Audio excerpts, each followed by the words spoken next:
Hello and welcome to the eBPF and Cilium office hours, also known as eCHO live stream.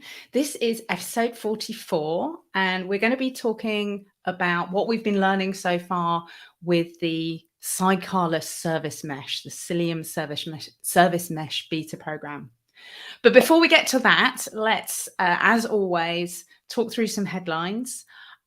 Do let us know where you're watching from. Say hi in the chat. It's always great to hear where you're watching us from and to get your questions and comments. I'm really hoping there's going to be lots of questions on the Service Mesh program, because I know a lot of people have been really interested in what's happening there.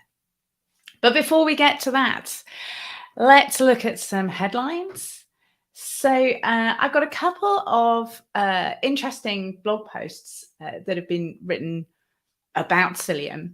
As always, the show notes are on HackMD. You can find them in, is it that side? That side. That's where the link is to the show notes. So you'll be able to find links to everything that we're sharing today. The first of these blog posts that I wanted to share today is this one from RVU. For those of us in the UK, you might know this brand as Uswitch, and they've got a really nice case study here around how they're using cluster mesh with Cilium. There's another blog post, this time it's about debugging a networking problem that was actually happening in Cilium, and the folks here at Superorbital did make a contribution upstream to fix this problem. But I think it's a really interesting story about how they went about diagnosing that issue. It was an intermittent problem. Those kind of stories are always great to read about, I think. So if you have a story that you would like to tell, perhaps through the Cilium blog, or you've written it elsewhere and you would like us to help promote that story and share it with the rest of the world, do get in touch with us. Bill Mulligan has put together this form on the Cilium page where you can ask for help, and whether it's you want some help building a story for a presentation, perhaps you'd like us to retweet something that you've been working on, you can use that form as an easy way of getting in touch and getting some help from the folks in Cilium. So lots of people to say hello to. Let's quickly say hello to Quentin. Always good to have Quentin here. Raphael's here. We have Fabio. Who have I clicked on next? Joe's here. Nico, who I met in AWS Summit earlier this week. So good to see you online as well as in person this week. Jano's here. So Jano has been doing lots of work on Service Mesh. So we will have the support if we get asked a really tricky technical question. Tony, great to see you. Hello. And hello to Russell and to Mattia. Good to see everyone here. Let's move on to look at a few more posts that have caught our eye this week. Quentin collated a lot of these for us, so thanks to him for that. Oh, I think I didn't open the link for this one. So this one is OpenTelemetry auto instrumentation using eBPF. So they're able to instrument your Go executables and convert your network requests into OpenTelemetry data to be displayed in things like Jaeger. So this is a pretty cool, there's actually a kind of walkthrough here, getting started guide. I haven't tried it, but if you try it out, let us know how it goes. Good to see this kind of automatic instrumentation, being able to instrument your apps with the power of eBPF, I think is really great. We have this blog post, an introduction to BPF core, compile once, run everywhere, from Kais Youssef. I hope I haven't mangled his name too much. So if you're new to the compile once, run anywhere, everywhere concepts, this might be a helpful blog post.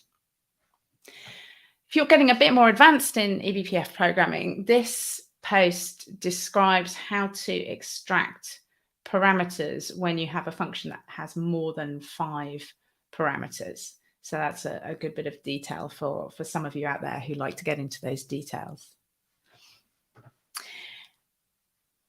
This was another slightly unusual bit of news, but I think it's really interesting to see how eBPF is becoming the kind of de facto standard. This is actually from Lineage OS, which is an Android operating system. I'm not super familiar with it myself, but it's interesting that Android has removed IP tables in favor of eBPF, as we can see here.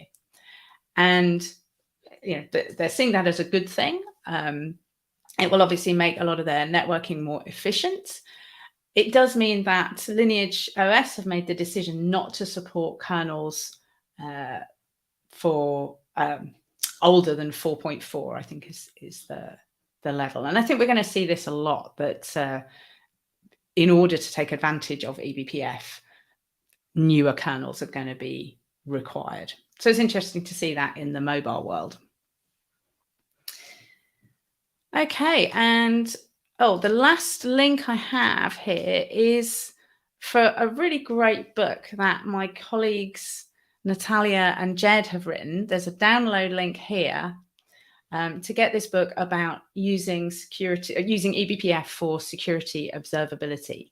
It'll actually give you a little sneak preview into some functionality that we've been working on internally that we'll be releasing shortly. So if you download that book, you'll know what I'm talking about. Okay, we've got a few more people who've joined that I don't think we already said hello to. Hi to Rodrigo, hello to Alejandro from Tokyo, and hello to Yarin from Israel. Great to have you all with us. So we also have another special guest with us today. And so it's my pleasure to welcome to eCHO my friend and colleague, Thomas Graf, who's going to share lots of information today about Service Mesh. Welcome, Thomas. Hello, thanks. Always great to be on. Yeah, I think this is going to be a really interesting edition of the show. We've obviously had the Cilium Service Mesh out in the world in the beta program for a few months now. I think we've learned a lot. So we want to share that today, give you some highlights, what we've learned, and talk a bit about what's coming next, which should be really exciting. So to get started, Thomas, do you want to tell us what is Cilium Service Mesh? Absolutely, let's do that. And I will share actually the blog I've written, and we'll go through that because it has some nice pictures in it. So what is a service mesh? We'll start very broad, high level first, and then go into what is unique about Cilium Service Mesh. So what is a service mesh? A service mesh essentially is a technology that looks at providing connectivity between services, and then in addition, provide observability, security, traffic management, and resilience. So this cloud in the middle, this service mesh cloud, this is kind of the attempt to provide all of this transparently. So let's look into what it actually means. Like, what does observability, what type of security, what type of traffic management?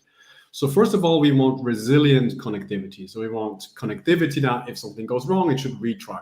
Right? Very similar to TCP, we want retransmissions. We want connectivity to resume if there was a temporary glimpse. This is often being seen or being referred to as retries.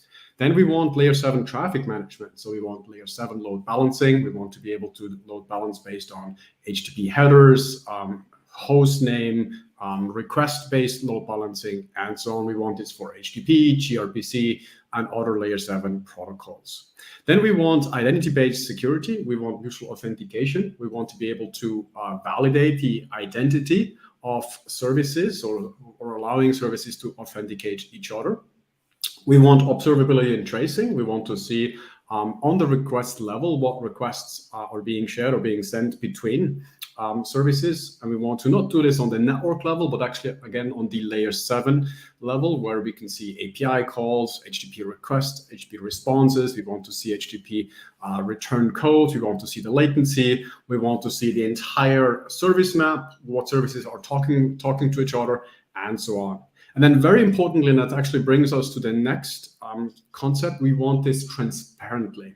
Because if you look how this was done in the past, like the desire to have this functionality was not new.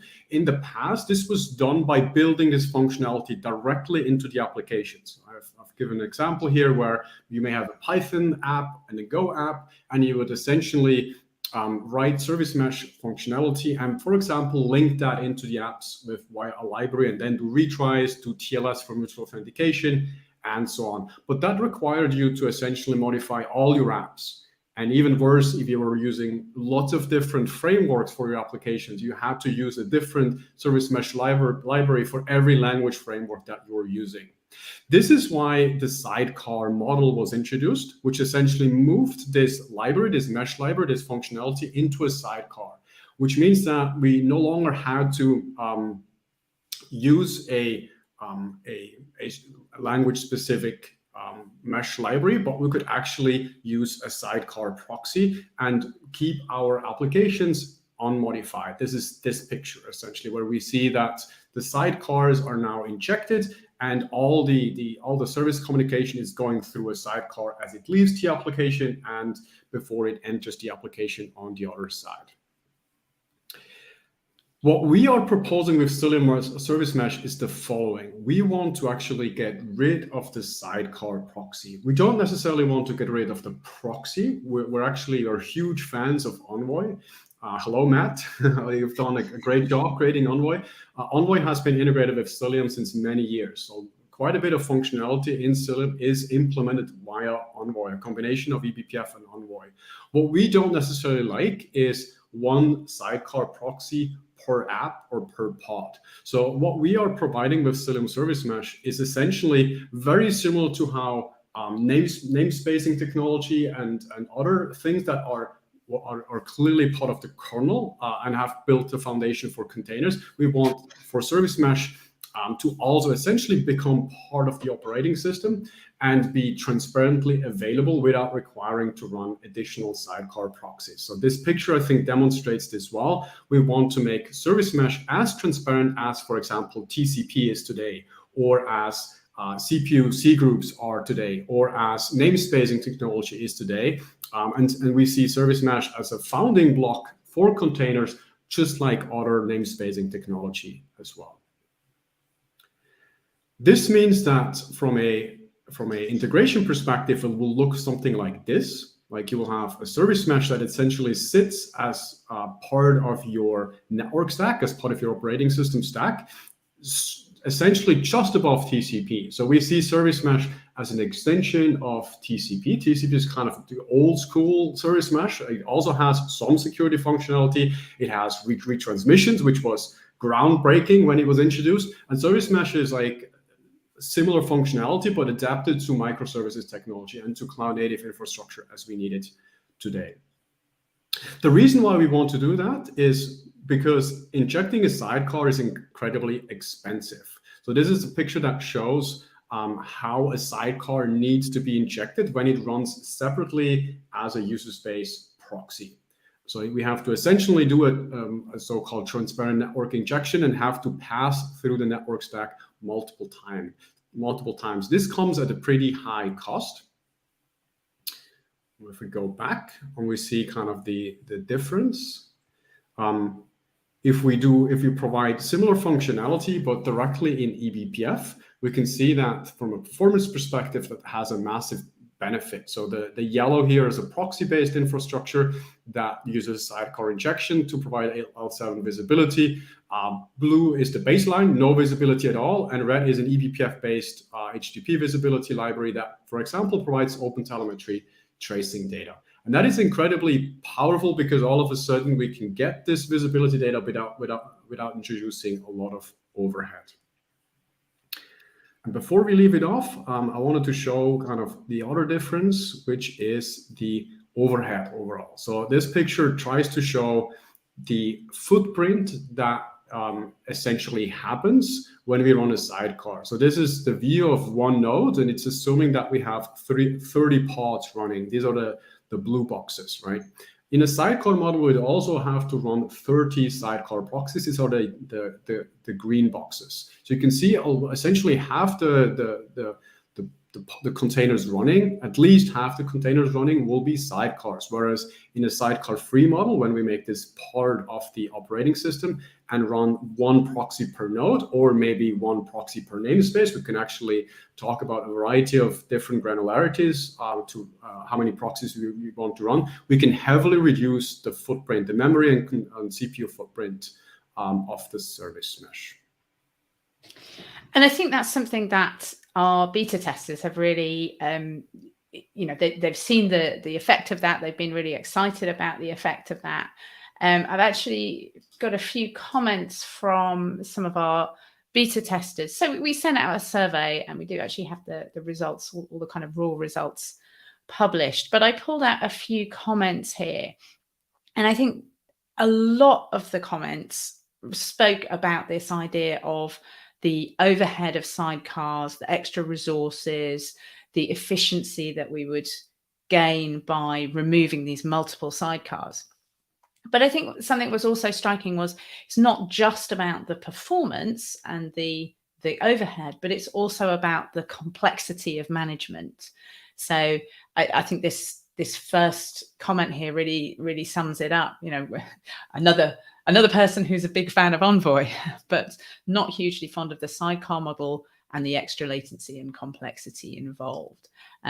This was just a selection of a few of the comments that we had, and you can see these terms of complexity, overhead, extra resources appearing again and again. So the simplification that we're bringing with Cilium Service Mesh, I think, is really resonating with the folks who've been trying it out, which is really great.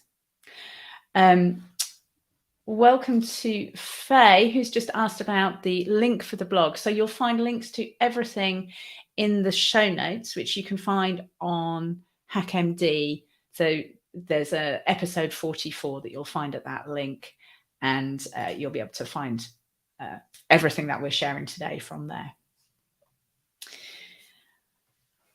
So I guess some of the other things that we learned from our beta testers was really about what features they wanted to prioritize. And this is a blog post that I wrote. Well, it's back in January, so some of you may have already seen this, but I'm sure it still holds true. Observability really stood out as the thing that people really wanted to get from Service Mesh. There was not a single respondent, or perhaps there was one respondent who said that wasn't a need for them at this time. But we can see that there's been a huge requirement for observability, ingress, encryption, and some of those layer 7 management features, things like the rate limiting, the retries, the circuit breaking, canary rollouts. They're all important to people, but I think, taken in conjunction with the comments, we could really see that at least for people who are attracted to Cilium as a service mesh, the simplicity is one of the real pulling factors for them. So I guess, we've talked a bit about the performance. Perhaps we should share some of the early data that's been collected. So Joe in the Isovalent team has been doing some really great work to create some reproducible tests, because we don't want to just tell you that, their performance is really great. We want you to be able to go and recreate those results for yourself and verify and validate that they are that they are correct. So I think I have a copy of those results here.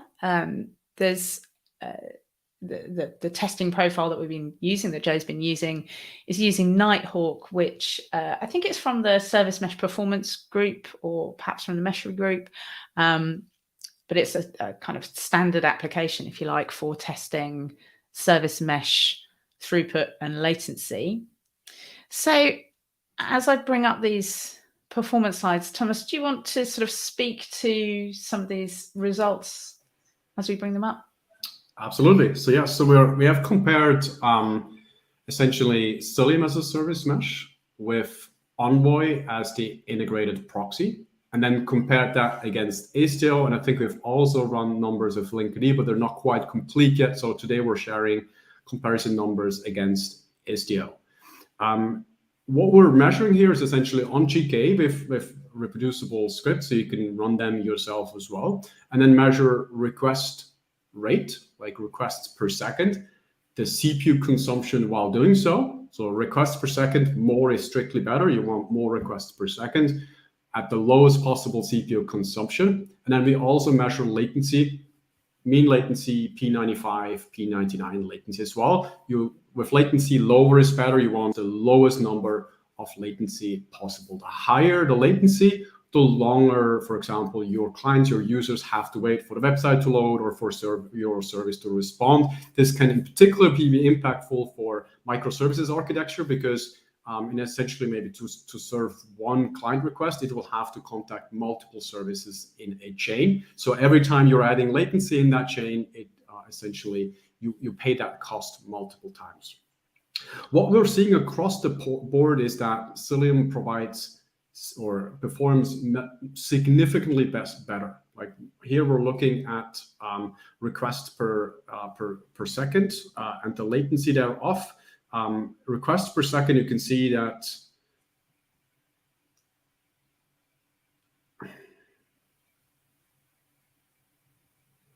trying to figure out, I think the axis is titled incorrectly, or is this the latency slide? This is the latency. This is yeah, I think it's the title. At different requests per second. Okay, so this is the latency. Yeah. So we can see that Cilium is essentially performing better, almost half the latency that compared to a sidecar model. You can see that it's vaguely the same. So the difference is there's slight difference depending on the different rates of requests per second that we're running, but there is vaguely the same time of difference. If we go to the next slide, we can see the throughput itself. So this would be if you, for example, if you are streaming. So for example, if you're video streaming, there is less difference here. Like if we look at max throughput, there is less difference here. But again, the latency is where the difference comes in. So this means that to achieve the same throughput, Cilium was using a bit less CPU and thus could provide better latency, could respond quicker. And the last slide here is even more interesting. This is the time we've measured to bring up a pod. And this is where there's actually a significant difference in the two models. If we have a sidecar model and we require a sidecar, a proxy for every pod, we have to inject that pod or that sidecar into the pod.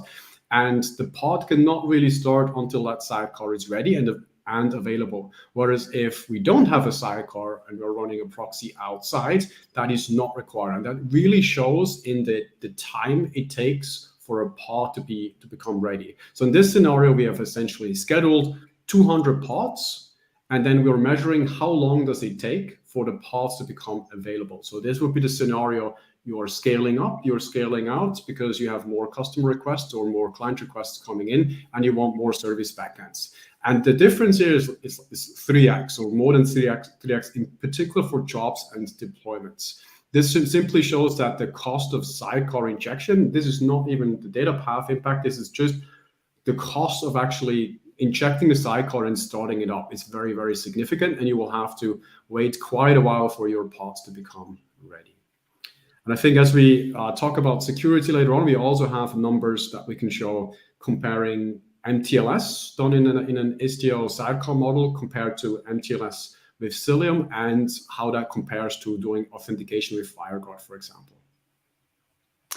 Yeah, I think just adding a little bit more onto that question of startup time for pod, another comment that we've seen from several beta testers is that they've had issues where the time it takes to start your sidecar container, and perhaps you've got an init container and possibly more than one application container, the kind of coordination between those things all having to start up and potentially taking some time to do so can create issues, like timing issues around what's expected to happen in what order.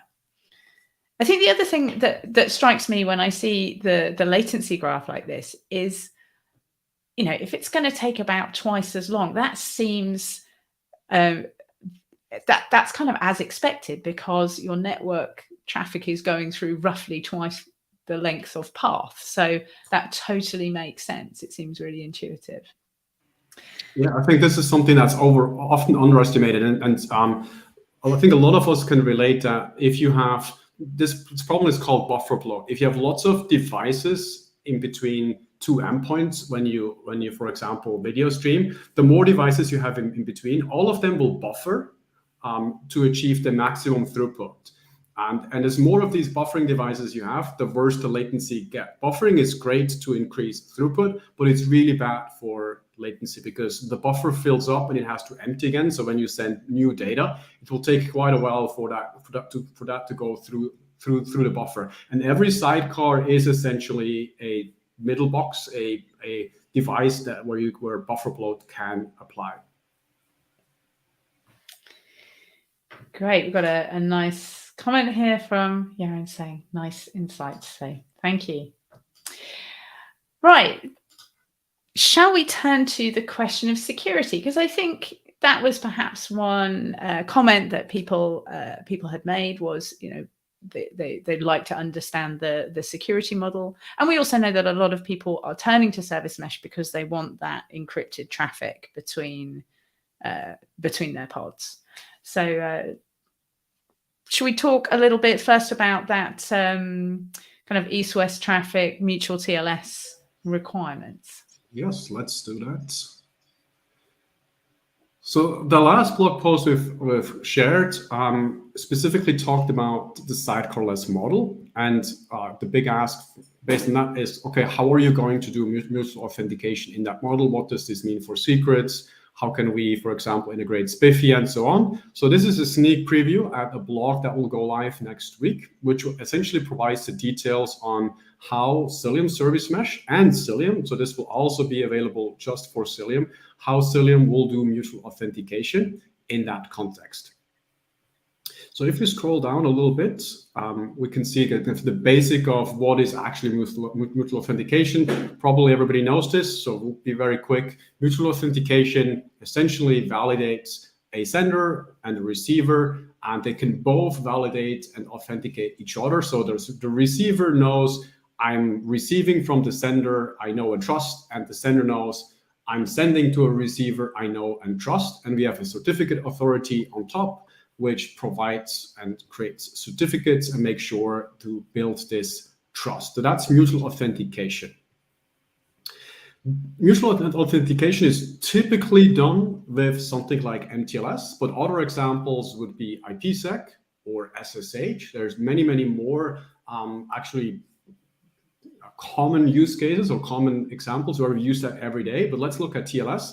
TLS will look something like this. There is a TLS handshake portion, which will be done at the beginning of every TCP connection. And in this handshake portion, in this handshake segment, the sender and the receiver will authenticate each other by sharing certificate data and sharing a key. So then after the handshake, after the authentication is done, to be able to trust each other and to encrypt all the data and to provide integrity over all the data that is exchanged as well. What's important here to understand is that both the handshake and the payload, the data, is shared or sent in the same connection. So it's a TCP connection, and you have a TLS handshake in front, and then on that same TCP connection, you also send the data. This is amazing for the internet, which is essentially unreliable, untrusted networks, and TCP can transmit and traverse everything on the internet, which makes TLS highly compatible, and it's why we are using it every day for kind of internet traffic.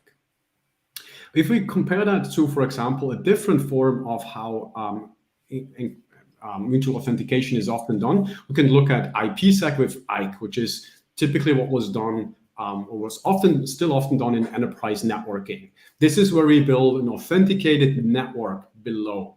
So we're using IPsec to, for example, authenticate all the nodes with each other and build a trusted network. When you run Cilium in transparent encryption mode, this is exactly what is being done.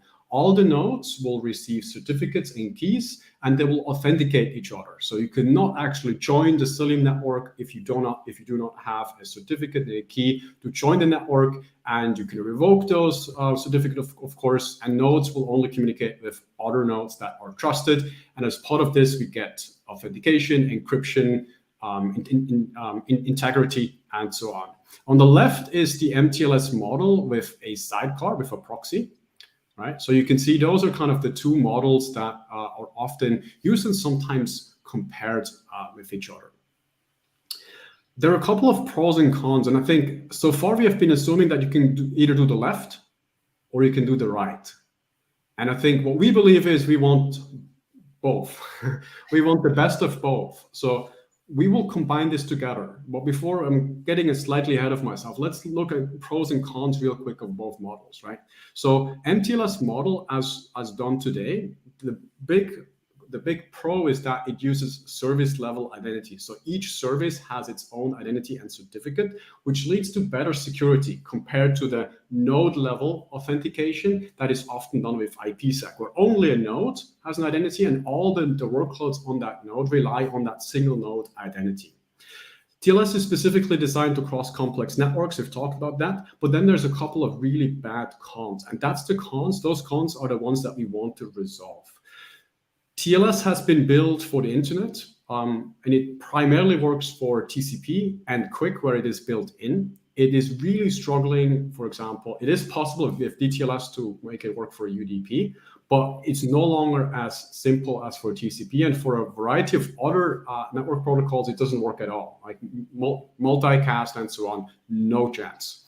And it also leaks the entire application topology to the underlying network, which means all the pod IPs are actually visible. So you're not as hidden as encrypted as you might want to be, and you're also leaking all of the control traffic, such as ICMP, to the underlying network as well. And those are all things that we actually want to avoid. The node level authentication with IPsec and IKE, great because it's completely transparent. Obviously, the con is that we don't have service level keys yet. It is also significantly more efficient and scalable, because it does not require these sidecar proxies, right? That's not relevant to TLS specifically, but like proxy or sidecar based with MTLS.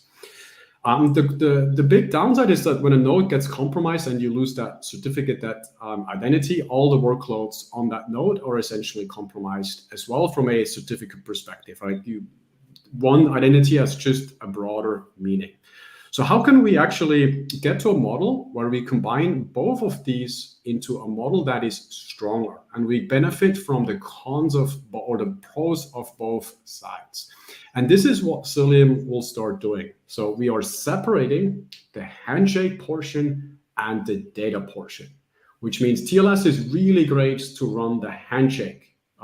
We want to use service-specific identities and keys, and we want to use TLS as the handshake mechanism to authenticate services with each other. But then we don't want to rely on TLS for the actual encapsulation of the data, because that's very limiting and essentially limits TLS to almost exclusively TCP. We want to do the encapsulation on the network level, which means we can hide the entire application topology and we can support any network protocol.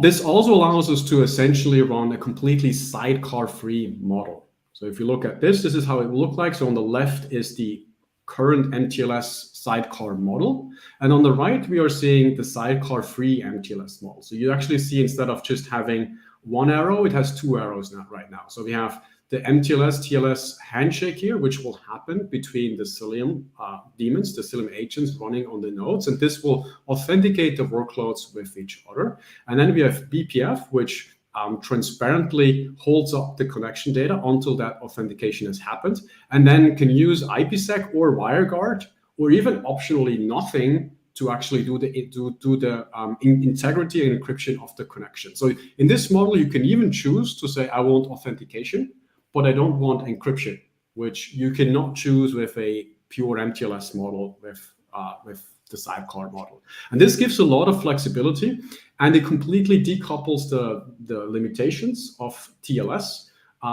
to provide a secure connectivity pipeline. In terms of who will be managing keys, so if we now expand and away from the data path and let's look at who will be owning and generating keys. There's something really beautiful here, and it is that because we will also use TLS like kind of the dominant model right now in terms of doing MTLS with sidecars, we can actually support any existing certificate and identity management system, whether this is SPIFFE, whether it's using Cert Manager, Istio, Vault, Linkerd, whatever it is, SMI, we can reuse all of that for identity management, for certificate management, but then provide a much more reliable, much more efficient and sidecar-free data path to actually provide the connectivity and provide the mutual authentication between the services. How this will look like, and this is a preview of what's coming with the Cilium SPIFFE integration. It will be as simple as this, where you can write a Cilium network policy. Cilium network policy is the network policy language of Cilium, and you can essentially use, in this case, it's using SPIFFE ID selectors. You can essentially require that certain services require MTLS or require mutual authentication by allowing, or by doing an ingress rule like this and allowing from the SPIFFE ID. And then Cilium will automatically retrieve the certificates from SPIFFE for those services and do the mutual authentication thereof. I'm showing the policy for one side of the service. In our case, both pods will need to opt in. So both app 1 and app 2 will need this policy, and both need to essentially allow each other. This prevents that if essentially both, let's say app 1 and app 2 are owned by different app teams, both app teams have to essentially buy into this model and allow this. If a proxy is still needed, so I think that's sometimes a bit of a confusion. So let's say we have this model where we actually don't need a sidecar whatsoever.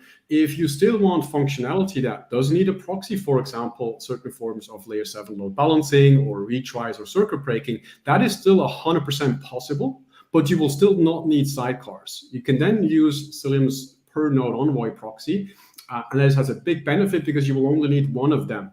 So even in that case, if you're running MTLS with Cilium outside of the proxy, no sidecars, and you still want layer 7 load balancing, only one proxy, whereas in a sidecar-based model, you always have two proxies in every single connectivity that you see. So even in that case, it's you already divide your latency by 2 because you need only one proxy and not 2. In terms of performance, what that means, and that this may actually be surprising how impactful this actually is. This is comparing essentially requests per seconds for Istio with MTLS, Cilium Envoy TLS, MTLS, Cilium with WireGuard, and then Cilium no mutual authentication at all. So no encryption, no integrity, pure networking. So the blue is essentially the baseline, like that's what the network can do. And then with Cilium WireGuard, this is the requests per second that we can achieve if we encrypt and authenticate everything with WireGuard. So this is on this network level. Cilium with Envoy, this is the static Envoy configuration that Cilium does to provide or to authenticate with TLS and with standard certificates. And you can see that this is already quite impactful. So there's a clear performance difference. We were actually a little bit surprised that Cilium with Envoy was outperforming Istio MTLS a little bit. We don't know quite why that is. They should be relatively similar because they're essentially doing more or less the same, right? It's Envoy based with TLS. The big difference is between WireGuard and kind of the TLS model in the sidecar case, which shows that you can get mutual authentication, but with radically better performance. In particular, if we look at the latency, things become really interesting, I would say. So here, lower is better, right? Obviously, the best latency with no authentication at all. Cilium WireGuard, 2x the latency, but then it gets really bad as we go into an Istio MTLS model. So based on these numbers and based on like the other properties that we gain, the separation of authentication and of the payload is incredibly interesting to us, and is the model that we will pursue to provide mutual authentication for both Cilium Service Mesh, but also just Cilium by itself. So I guess we would expect and I don't know if we've tried this, but I guess we would expect that a authenticated but not encrypted connection would probably fall somewhere between the blue Cilium no WireGuard, no envoy, and Yes. So it Cilium will be, WireGuard. yeah. So it will be for the requests per second. It will be like the blue, because like once authenticated, it will have the raw performance, but the latency will be in the red, right? Because we will still have to do the authentication handshake up front. That's just the cost of doing authentication. There's actually one really good benefit. So if we go back up here, this handshake here does not necessarily have to be done for every new connection, right? Let's say we have workloads running and the workloads have authenticated each other. We could do that once and then cache the authentication result, let's say for an hour. So we only need to re-authenticate every hour or so. And then even that gets even better, because we can actually re-authenticate based on an interval, even for very long-lived connections. So even if the connection down here that is then secured with IPsec or WireGuard, if we want to continuously re-authenticate that every hour, that is also possible. It's something that's not possible with MTLS because you only have the handshake portion up front. So that adds a lot of nice security properties as well. I think one thing that also struck me, particularly when you were showing the network policy, was how this is really, rather than having a separate service mesh and a networking implementation, we're pulling this functionality into the networking element. So it really does speak to the simplicity, making it much easier to manage, because you're just going to have fewer components involved. And I think that's a tangible example of how we can get this extra, the authentication functionality, without needing to introduce new components. And this actually also, I think, highlights another great property. Like, it's maybe not obvious, but because this is a Cilium network policy, this essentially combines authentication and segmentation. So let's assume for a second that the identity of app 2 gets compromised, right? And somebody else gains that identity. That identity in certificate form. Exactly, right? Yeah. But app 1 here will actually only allow from app 2, not just based on who has the certificate, but if that's actually an app 2 pod. So you can then not use that and go and use that key and from somewhere else initiate a connection to app 1. That will not work. So this essentially combines both the network policy segmentation, what pod can talk to what other pod, and adds authentication on top. So you get the combination of both, which is very, very powerful. As always, security is best in layers, defense in depth, and that's exactly what we're seeing here. Great. There's a very nice comment from Ray saying that this is very timely and looking forward to the blog post. Yeah, I think that's going to be a really good read when it's published. So we're hoping for that next week, I think. If you have questions, do put them into the chat as we go along. I think we've got another 15 minutes or so we've got plenty of time for questions. Is there anything else that you'd like to talk about on the security front, or should we move on to the future and the roadmap? Let's move to the roadmap, because there's lots of exciting stuff coming there as well. Okay, so we've recently actually published, as part of the Cilium documentation, a public-facing roadmap. So this includes some areas that are not service mesh, but there's a big section here about service mesh, because obviously that's a big focus for the project right now. And some of the features that you'll see in this list already exist in the beta, some of them not yet. Some of them are things like the Spiffy integration that we've been talking about today. And some of these things you will see graduating into stable in the upcoming V1.12 release, which you may have seen if you're a Cilium user. You may have seen there's some release candidates already out there in the wild. So you can see exactly which of these features are making it into those release candidates as we go. So I guess we could kind of talk through what these are. I guess starting at the top here, we no longer need to maintain a separate Cilium Service Mesh feature branch. It's all been integrated into Cilium. It's the manifestation of Service Mesh becoming part of the networking component. It really is there.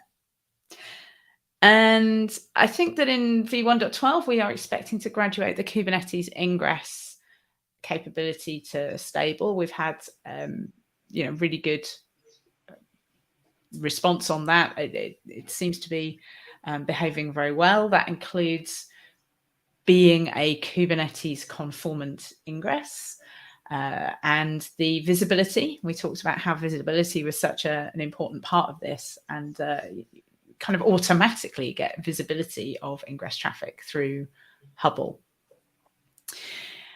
And support for additional annotations. Thomas, do you want to speak a little bit about the kind of annotations that are going to be supported both now and in future releases, perhaps?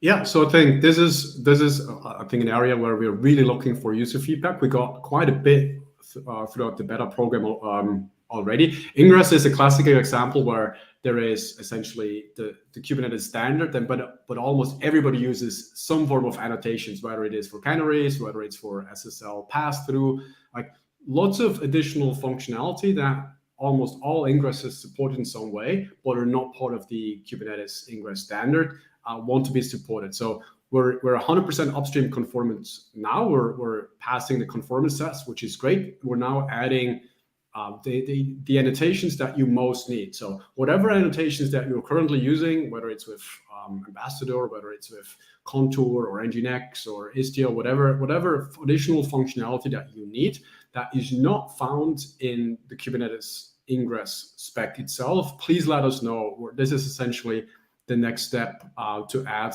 the most desirable ingress annotations. And with more on the kind of observability side, we have a Hubble Open Telemetry collector, and the Cilium itself generates Prometheus metrics. So there's some additional metrics there. I think the Open Telemetry collector, I personally haven't seen a lot of feedback on that. So I would love to see a few more people trying that out and telling us how they get on with that. But the Prometheus metrics, I think we are, I don't know if we counting those as stable in 1.12 yet, but they certainly seem to be behaving very well. Yeah, absolutely. Yeah, it's planned to be stable for 1.12, but we'll make a final decision the day before we actually write the release blog, I would say. And then we have the ordering of these bullet points is not super logical. So, but the next point really speaks to the control plane, the configuration of Service Mesh. So I think particularly for what I'd like to call vanilla Service Mesh use cases, if you're doing basic configuration, you can already do that with the Kubernetes ingress that we already have. We're looking at adding additional annotations to Kubernetes to provide more of that kind of layer 7 functionality, the things like the retries and so on. And this is all about how you get the configuration from a high level abstraction into the Envoy configuration, which is, I would say for us, we consider that quite a low level abstraction, the configuration of those Envoy listeners. Would you agree with that? Yeah, absolutely. So I think if you look at what we can already do, we can already kind of do the 80% service mesh use case, right? We can already provide visibility. And ideally, you don't need to configure much to actually enable that. And that's kind of the case. Essentially, it's a single knob, turn on HTTP visibility, and you get HTTP visibility, and you get Prometheus metrics, you get open telemetry support for that. Then there is a set of layer 7 load balancing, and ingress in combination with, for example, Gateway API, which is also coming, can be a great answer to that already, in particular in combination with certain annotations. So this can do path-based routing, canary, retries, percentage-based routing, request-based routing, and so on. right? And then the MTLS, or the security side, we've talked about before. That will be driven by the Cilium network policy plus, for example, Spiffy or Cert Manager or Vault, which then means that we don't really need our own massive set of CRDs or something. The goal here really is to create something that feels as native as possible with the existing Kubernetes experience that most app teams are already aware of.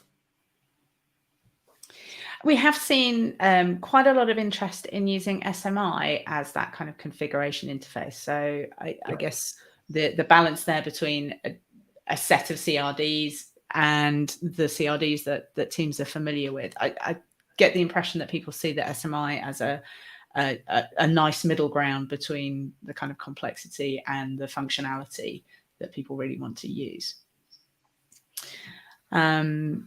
I think we've kind of talked more Grafana dashboards totally makes sense. And I've seen actually a couple of questions coming through about metrics. Let me just bring up some of those. So does Hubble include metrics for mutual authentication? I'm sure the answer is it will. Absolutely, yes. Absolutely, yes. And actually, here's an interesting question. So Aaron was asking Joe, but I'm sure we can answer this as well for everyone else. Can Hubble showcase the performance metrics? I think the answer is yes, through Grafana in particular, or the metrics that are exposed through Prometheus and then Grafana. Yeah, and I think, for example, Hubble can also measure the HTTP latency, like of request response. And you can actually, let's say you have a very stable workload, you can actually use that as a way to benchmark your service mesh as well. Like, you don't necessarily need an artificial benchmark to do this. You can run your own apps and run different service meshes below and use OpenTelemetry metrics to figure out like how fast, what is the request response latency, for example? Like, is my app now responding slower or faster? So that's actually a great way to measure, and Hubble can already showcase that. Another question here, what's the status of the Gateway API integration right now? Yeah, so this is clearly, like, we're getting this question every day now. So clearly, as we're completing Ingress, Gateway API is next. Kind of internal discussion, SMI or Gateway API. Most recently, so many people are asking for Gateway API that I think we'll definitely do both. There's no question. It's just about the order. We will be implementing Gateway API next. And if people want to help contribute to that, Cilium is an open source project, so we are, able to deliver things more quickly if people pitch in and help. So that is maybe kind of to point out, for all of these high-level service mesh configuration topics, you do not need to know about eBPF. You do not need to know about internals of Envoy. We have built a way for the Cilium Service Mesh to essentially consume raw Envoy configuration, which means to, for example, implement SMI or Ingress or Gateway API. It's actually primarily about taking that specification and translating that into Envoy configuration, which is, so you don't need a specific eBPF knowledge. You don't even need knowledge about Cilium internals as well. So it's actually a great way for everybody to come in and help out. It's fun, and it's evolving very, very quickly. We have almost daily demo sessions with like new functionality coming in, because it's so simple to now add additional functionality. Question from Carsten. Hi, Carsten. Regarding Hubble OpenTelemetry, will that be included so you don't need to set up a collector yourself? Yes, I think that's the goal. We would love to have the conversation with everybody, like how that should look like, what type of collectors should we include by default? Should we use a particular base image to use and add the Hubble OpenTelemetry collector on top of? We would love to have that conversation. For now, we're helping users to essentially build their own images with the Hubble OTL built in, but we want to get to a better default image that will have the right set of collectors included that suits most people. And another question from Choco. Is it possible to use Cilium Service Mesh on top of a cloud provider CNI like AWS or Azure? Absolutely, yes. So first of all, you can run the full Cilium feature set on the cloud providers, but you can also run Cilium so-called chaining mode and actually only get the service mesh functionality on top, or only get the network policy functionality on top. So you don't necessarily need to rip out the CNI at all. You can run Cilium Service Mesh and all aspects of Cilium on top of existing CNIs as well. Great. So this is your last chance if you're out there and you have a question. Get typing in very quickly. Really great question, actually, from Yaron. He asked it in 2 parts. He said, will Spiffy get its own demo episode? And then also asked, or maybe mutual authentication. I think absolutely that will be something we'll want to show off in an eCHO episode. That will... Yeah, we should definitely get all the different contributors on as well. There's been so many people contributing to this, providing feedback, providing code in the PR. So this is not just an isovalent or like a Cilium core team kind of effort. A lot of people have come in with interest on this and are contributing to get the Spiffy integration done. Just going back to the cloud provider CNI, can we run Cilium Service Mesh on GKE without Dataplane v2? Now, Dataplane v2 is based on Cilium, but... Yeah, so Dataplane v2 is essentially Google's version of Cilium. Whether you can remove Dataplane v2 from GK is probably more a question for Google, but you can definitely run Cilium Service Mesh on top. And then another good question here. How does Cilium allow creating a gateway when you deploy an application? Do you have a gateway built on top of the Ingress Gateway API? And I guess this is really about how Ingress works. Yes, I'm hoping I understand the question correctly. So Cilium Ingress is essentially provided by the Cilium agent and the eBPF data path that runs on all your nodes. So Cilium does not need to deploy an additional proxy pod or something like how it is sometimes seen by other Ingress controllers. It's essentially all your Kubernetes worker nodes will become capable to perform Ingress as part of the eBPF Envoy data path, which means it's very transparent. It just magically starts working. You enable Ingress control with Cilium, and Cilium will start implementing Ingress services either for the Ingress class Cilium, or if you choose for Cilium to be the default Ingress, then for all of the Ingress services. There's no additional pods. There are no additional proxies or something that needs to be scheduled. Cilium already has Envoy built in, and that's already running on all of your nodes. And if you try it out, you'll see when you create an Ingress, it will create another service for you automatically, but there's no additional kind of workload running, no additional pod. It's just the service that gets created. Wonderful. So, Thomas, any last thoughts before we wrap up the show today? Yeah, I mean, we've been blown away by the feedback we're getting so far. We're kind of prepared to, okay, we'll start evolving into becoming a service mesh a little bit, and this will be fun. And the responses have been like crazy. Like so many people have kind of, this is exactly what we want. Can we really get rid of the sidecars? That would be amazing. We want the simplicity. We want the performance gains. We want the better security model. We want the not having massively complex CRDs. And I think this chance to kind of provide feedback from what we have all learned operating service meshes in the last couple of years, this opportunity is really, I think, intriguing for a lot of people. Like I've learned a lot, and we almost have a chance to redo service mesh a little bit. And I think that's very exciting, both for us and for all the users that have been testing service mesh so far. So we are really excited that for the vast majority, we can mark service mesh integration stable in 1.12 and move away from the beta phase and really go into kind of production with it as well. Yeah, I personally, I think it's really exciting that we're bringing this functionality into the networking layer. I think the more we can kind of